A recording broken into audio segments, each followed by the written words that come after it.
Now, a lot of people talk about how they ask for work but they're not getting any, that they're being proactive but nothing's happening. But the thing is, asking for work is not being proactive. And I know that sounds counterintuitive, but let's examine the word proactive and how you can start actually shaping what you do ahead of time such that you don't end up in that point where you don't have any work to do, because you never ever want to end up in that point when you don't have any work to do.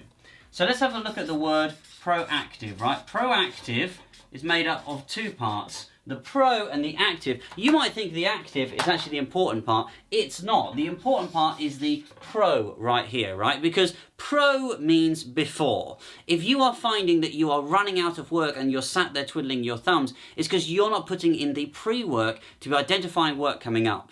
And if you are seen too often to be someone who keeps needing to be fed work, that's not going to reflect well on you. Because no one wants to bring you into work that they've already got going on, because that's just going to slow it down and it's just going to make it harder trying to introduce you and get you up to speed. What they really want is for you to be picking off work ahead of time, right? That's the pro part of this. They want you to be identifying work ahead of time that's coming up, such that you can grab that work and say, hey, I know you've got this thing coming up in the future. It probably hasn't been started yet. I really want to work on it because I think I'm finding it really interesting. Can I make a start on that for you?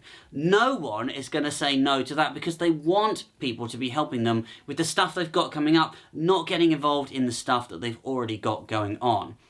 And the best thing about being really pro and proactive is when you start picking off the work that you actually want, you get to start shaping your role to do more and more of the stuff that you're really interested in. Because if you can fill your diary up with the stuff that you really, really want, right, then what's going to happen is your diary is going to have a lot less of the stuff that you really, really hate. And we don't want that, right? The more time you have on your hands, the more people are going to feed you stuff that's boring, that's really admin heavy, that isn't going to inspire you. So start working that pro. Don't let yourself run out of work. Get ahead of what's going on. Talk to the people that allocate the work, that run the projects. Find out what's coming up and start taking control of the work that you want. It's going to make your work life that much better.